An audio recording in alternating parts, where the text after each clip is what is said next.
Salam Shalom, welcome to the Muslamic Infidel. This is a guy getting slapped. Why don't you go and f*** off then? You go. And you're watching The Weekly Fix.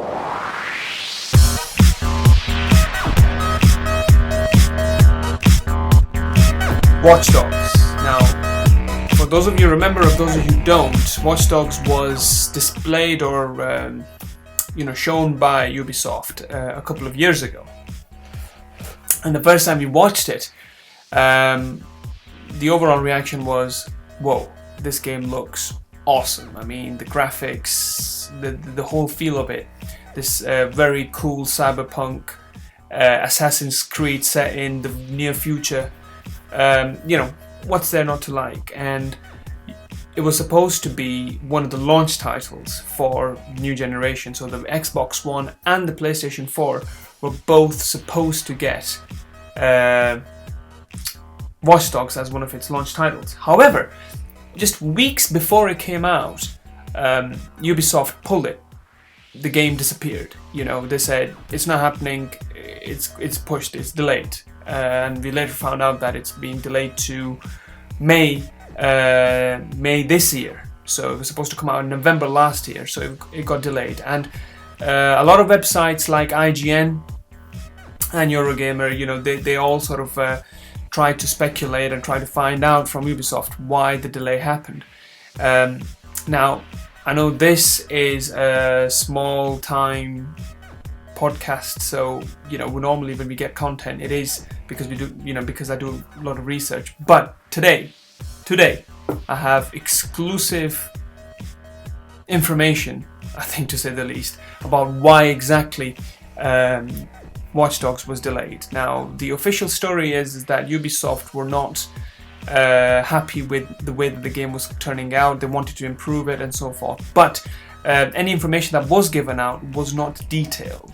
Now, I have managed to find out the exact reason as to why the game was delayed. I have somebody that I know who works for Ubisoft. I cannot disclose who they are. I cannot disclose where they work. All I can say it is a subsidiary or one of the studios that is owned by Ubisoft.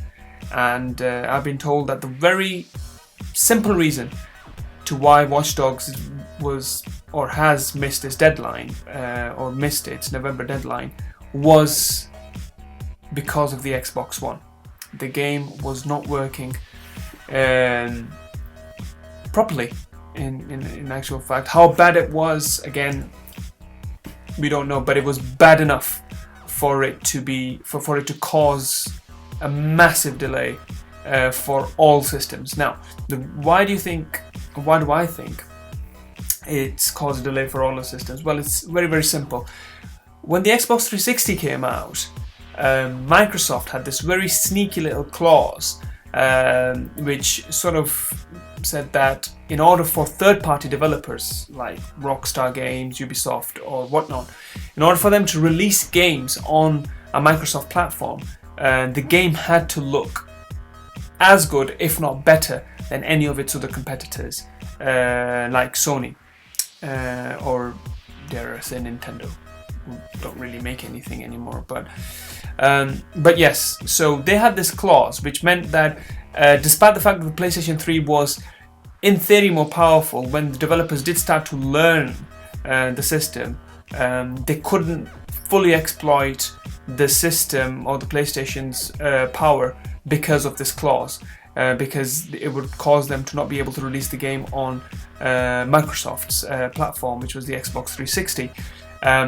Which is why you see a lot of first-party games from PlayStation's first-party studios like Naughty Dog and Guerrilla Games. The games looked very, very nice.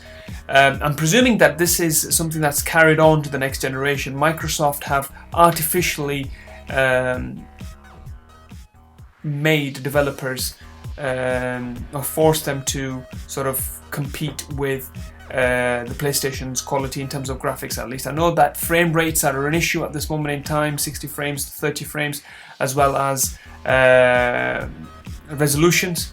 in terms of 1080p and 1080i. However, what I've been told, to my knowledge, the reason why Watch Dogs has been delayed is because of the fact that it just did not work the way it was working on other systems. So it was not working the same way it was working on PC or the PlayStation 4 for that matter.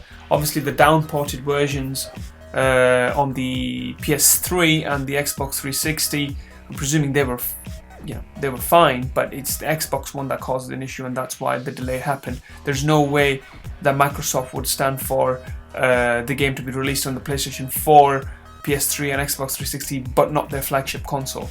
And it's I mean, as a Microsoft fan, it is hard to defend something like that if that is indeed the case.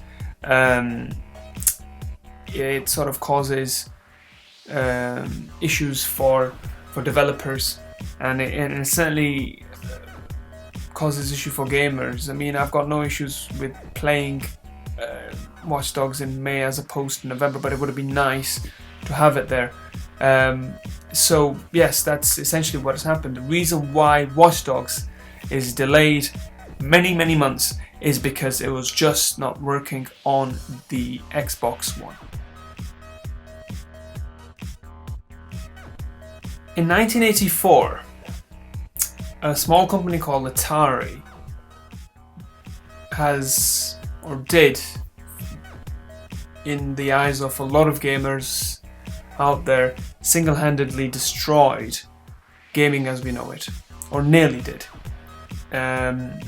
Their game, based on Steven Spielberg's very popular film E.T. the Extra-Terrestrial, was a tremendous flop. It was such a huge flop that nobody bought it, and at that time Atari had manufactured quite a significant amount of these games. Now, because everybody hated this game, Atari did not know what to do with them, and from that point up until now, there has been stuff of legends, really. People believe that they dug a massive hole in the New Mexico desert and discarded all of the games, all the ET cartridges, and covered it up. And for 30 years, it's been one of the most well-known gaming legends of all time. And Microsoft have got a expedition, or they had an expedition that started not that long ago to try to find these games. And they were doing it for a documentary that's going to be coming out on Xbox Live at some point. In the last week, we have found that legend is true. They have excavated thousands of copies of E.T. the Extra-Terrestrial from the New Mexico desert, and one of gaming's biggest legends has now been confirmed.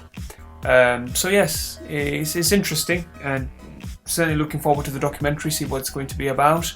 But that is the end of this week's Weekly Fix, and as always, thank you for watching.